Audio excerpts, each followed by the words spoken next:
त भुचुक्कै बिर्सेको सबैले गरेका त छौ नि सबैले पालो पालो देखाऊ है एब्सोल्युट सिनेमा भने राम्रो छ राम्रो छ कहाँ त्यही बस्छ हामी आइयो एउटा नाटक हेर्नु तिमीले अक्षर सुधार है र अब हाम्रो विषयवस्तुतिर छिरौँ है छिराम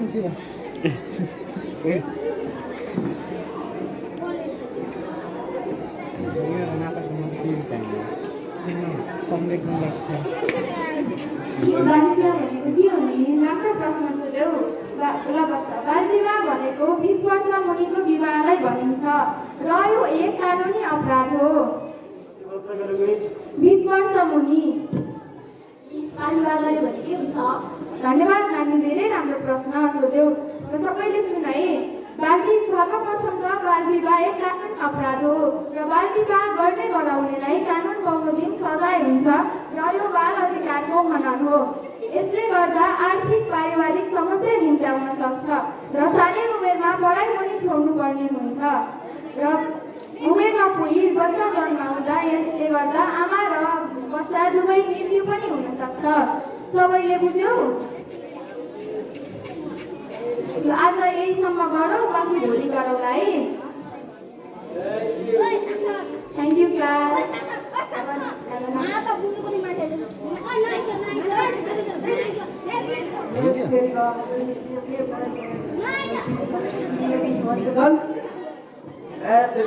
कुरा सुनेर चाहिँ एउटा कामले सुन्ने अर्को कामले उडाउने है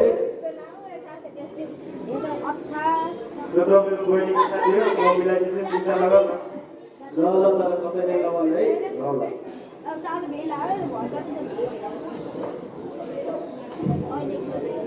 ओइ बहिनी कहाँ छ होमवर्क गरिरहेको छु तपाईँको एउटा कुरा भन्न थियो भन कि नभन भन्नु न के कुरा हो मेरो साथी छ नि तिम्रो प्रेसिडेन्ट कम्युनिटीलाई मन पराउँदा गरे मिलाइदेऊ न मलाई त डर लाग्छ यस्तो काम गर्नु हुँदैन नि त दाइले भनेको कुरा मान्दैन ज्यादा नबोल मैले ट्राई गर्छु नि ल ट्राई गर है त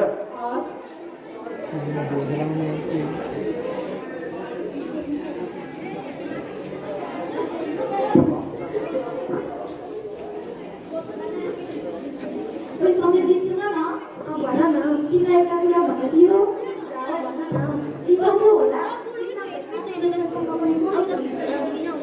भन्नु है त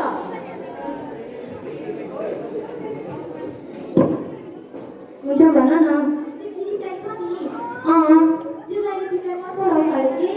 यस्तो हावा कुरा कसले भन्नु तिमीलाई मेरो दाइले भन्नु भएको दाइको प्रेसिडेन्ट हो नि त दाइले हामीलाई लिस्टमा खोजेको होला नि त होइन दाइले साथै भन्नुभएको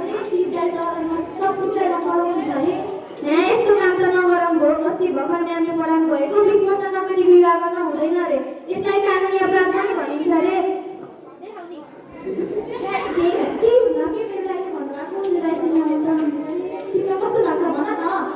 मलाई पनि राम्रै लाग्छ मैले भन्न मात्रै नसकेको फेरि मैले नयाँ प्लेसमेन्ट भनेर भनेको कसलाई पनि नभन है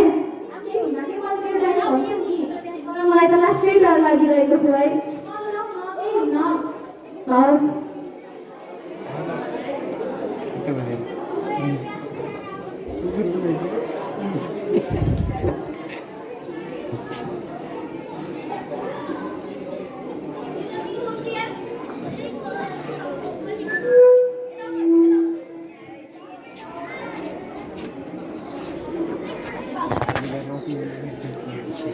त्यसपछि सबैतिर क्रिप्सन सँगै बसेका हुन्छन् र छिमेकीहरूले देखेको हुन्छ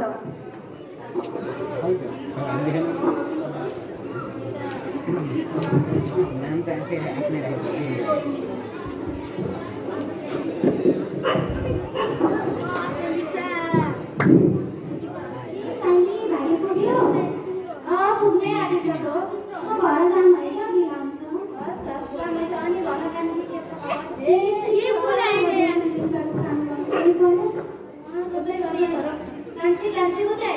पल्ला घरि सुन्तली पिछौरी होइन पुग्ने कसैले खिचेर बस्यो कि हो त नचल्ने हाम्रो पालामा मन्नले नभए के गर्नु पर्यो अहिले त हुँदै दिनु भयो यसो घर जाने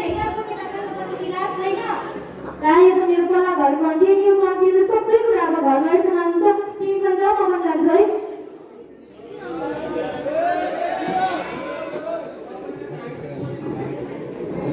त्यसपछि समिति र कृष्णको कुरा बिस्तारै गाउँभरि फैलिँदै जान्छ र एक दिन समितिको मम्मीको कानमा पनि पुग्छ र चिन्तित हुँदै आफ्नो श्रीमानसँग सल्लाह गर्छिन्। सुन्नु न समितिको दादा, होइन भन न तिमीलाई किन यस्तो चिन्तित देख्दैछौ?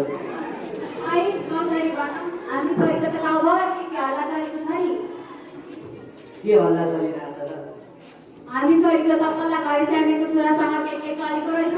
तिमी पनि गाउँमा छोरा काट्ने बुढोटीहरू महिलाहरू त्यसै चिन्तित हुन्छ। पढेकी छोरी घरमा पनि धेरै राखिरहनु हुँदैन, अब बिहे गरिदिनु पो हो कि? हाम्रो छोरी अहिले सानै छ, काम पुगेको छैन, उसको पनि चाहना होला नि। त्यसो भन्न कहाँ हुन्छ र? हाम्रो त अहिले नाक मात्रै काटेको छ। उसको साथी गीताले पनि त गीता छोरा पाएर मुस्टाङमा बसेकै छ। अब यसो भन्न कहाँ हुन्छ र? अब बिहे गरिदिने हो। म के भन्नु र, तिमी छोरीसँग कुरा गर न, छोरी मान्ने अब बिहे गर्दै हुन्छ। हुन्छ म एकपल्ट कुरा गरौँला नि। त्यसपश्चात सानो समिति खासमा लागेर मोबाइलमा कृष्णसँग च्याट गर्दै बसेको हुन्थे। त्यतिकैमा उसकी मम्मीले बोलाउँथिन्। नानी, ए नानी, कता छस्?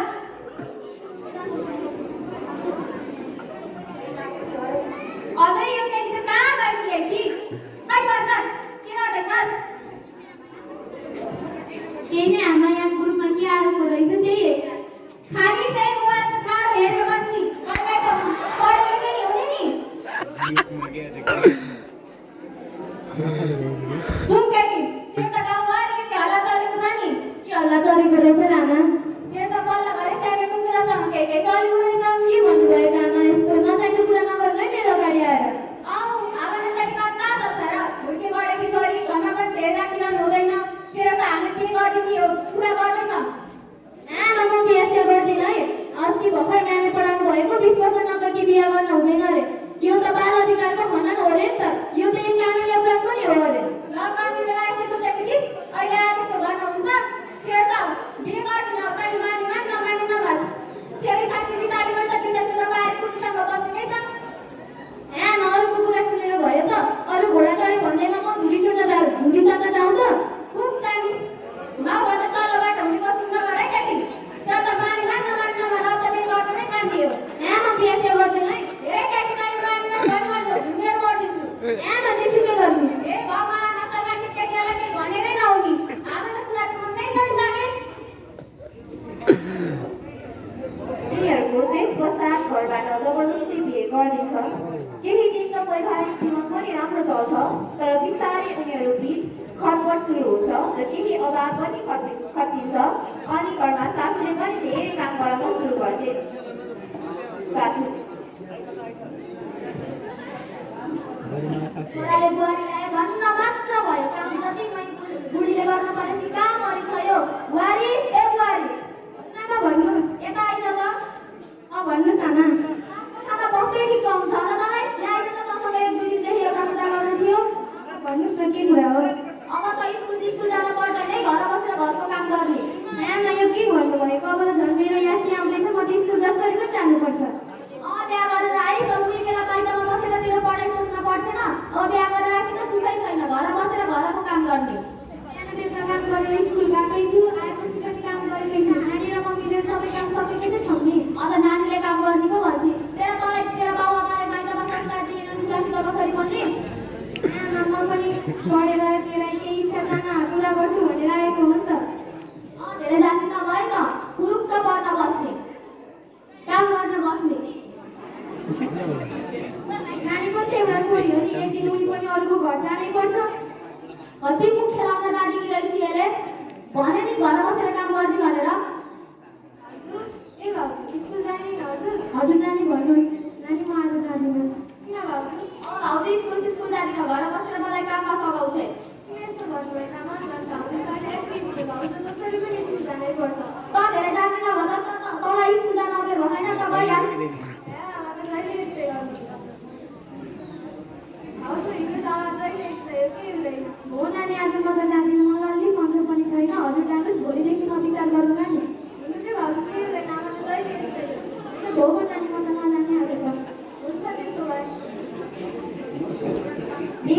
समितिभित्र जान्छ। अझै पनि कन्टिन्यू छ ब्याकग्राउन्ड होइन बिहार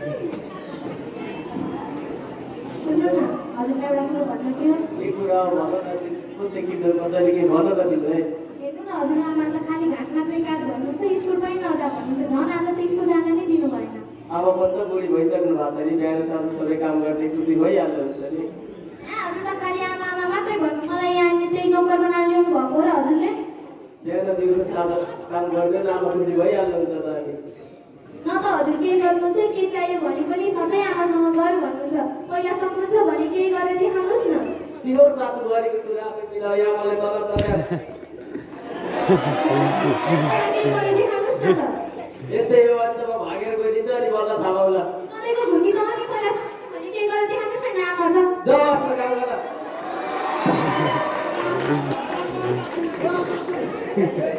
यति भन्दै भोलि बिहानै समिति उठ्छिन् र सँगै सुतेको श्रीमान आफूसँगै नभएको बुढा कतै बाहिरतिर निस्केको होला भनेर आफ्नो कामतिर लाग्छन्। धेरै समयपछि पनि आफ्नो पति नआएको देखेर सासूसँग अतारी नै सोध्न थाल्छिन्। आज त बिहानदेखि देख्नु भएको छैन, कहाँ जानुभएछ? आमालाई सोध्नु पर्यो, आमालाई थाहा छ कि? आमा ए आमा किन गराइछ यो बिहान बिहान? भन के भयो? हेर्नुहोस् न हजुरको छोरा त बिहानदेखि देख्नु भएको छैन, कहाँ जानुभएछ? अब मसित बोल्ने भएको भयो तसँग दिनभरि टाँसीले ठुक्काउँछ, अदालत मसित पनि छैन। हेर्नुहोस् न अरू बेला नभनी कहीँ जाने मान्छे आज त बिहानदेखि देखिनु भएको छैन। यतै कतै गयो होला, धेरै तिर्नाले आफ्नो काम गर्नु दुःख हुन्छ। आमा म त के भनौँ न।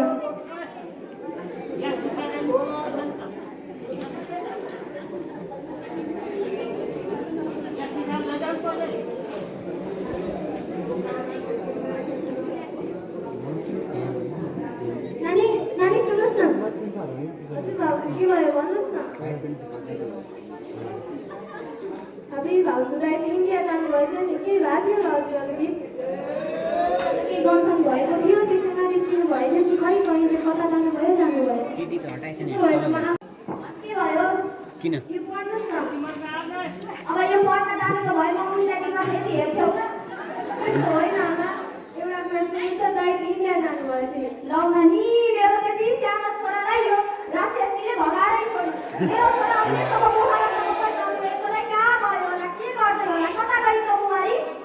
त्यस्तो नभन्नुहोस् आमा, बुहारीले के भाउजूले केही भन्नुभएको होइन। यसलाई घरमा भित्र आएपछि त मेरो घरमा समस्तै समस्या भएको छ। अस्ति होला चिनाइरहेछ, कुन दिनमा भित्रमा पुगेछु नि।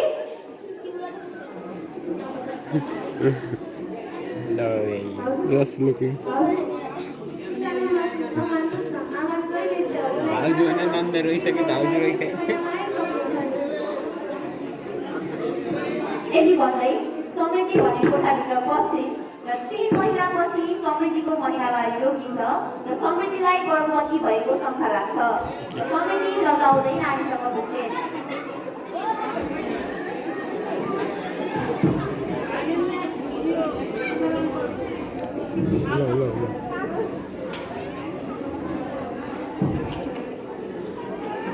Suara ni apa? हजुर सन्चै हुनुहुन्छ?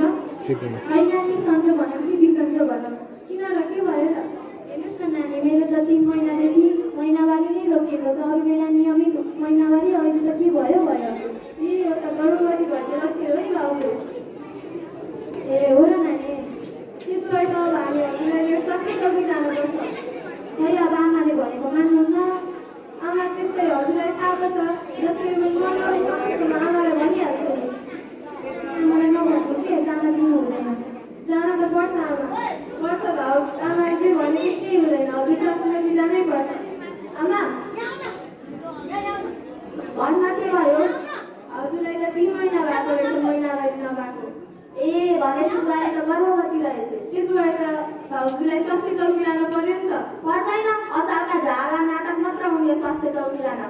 कहाँ त्यस्तो भन्नुभएको? अहिले त झन् सुनेको नर्सहरूले सल्लाह सुझाव दिनुहुन्छ अरे आइरन, क्याल्सियम, फोलिक एसिड यस्ता पोटासियम तत्त्व भएका खानेकुराहरू पनि खानुपर्छ भन्नुभएको छ नि। खै हामीले त यस्ता केही पनि खाएनौँ, तिमीहरू त भोक नै गर्ने हो, हट्टाकट्टा नै छौ। त्यस्तो भन्नु हुँदैन आमा, भाउजूलाई जसरी पनि स्वास्थ्य चौकी लानुपर्छ।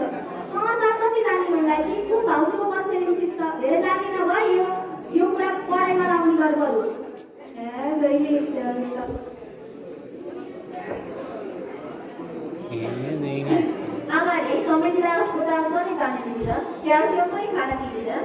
पछि दिनदिनै समृद्धि कमजोर तथा चिन्तित हुँदै गए र केही दिनपछि उनको घरमै छुट्टी हुने बेला भएर गाह्रो भएपछि मात्र अस्पतालसम्म समृद्धिलाई पुर्याइयो। केही दिनपछि नै 3 महिनामा केही दिनपछि अनि हजुर तिमीलाई भन्छु हेर्नुहोस् न आज मलाई लास्टै गाह्रो भएको छ। त्यसले सजिलो कि आमा गए जानुहुन्छ नगए जानुहुन्छ मैले लाग्छु हजुरलाई। भाउजू यहाँ बस्नु त नर्स हेर्नु न मेरो भाउजूलाई के भयो छिटो। नाच्नुहोस् न, हामी हेर्छौँ, तपाईँहरू चाहिँ बाहिर बस्नु, के हुन्छ भनेर हामी खबर गर्छौँ है त।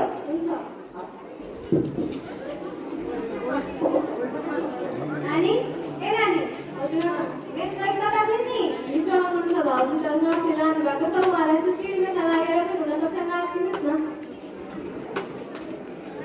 त्यसको उसले चेक गर्ने प्रेग्नेन्ट भएको मान्छे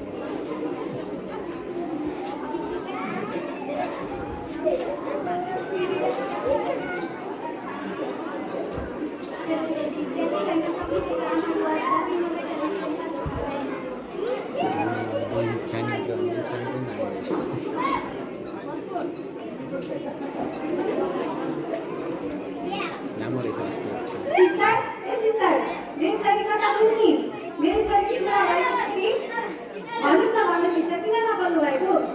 कसरी भनौँ हजुरलाई, उनले निकै कमजोर छ।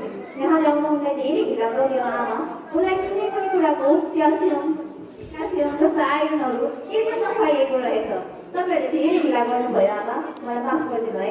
आमा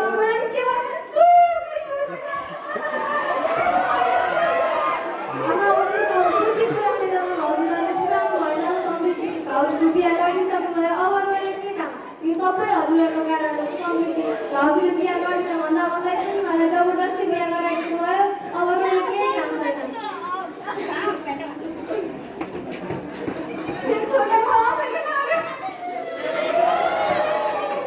साँच्चै आमा तपाईँलाई लाग्छ तपाईँको छोरीको मृत्यु भएको हो भनेर?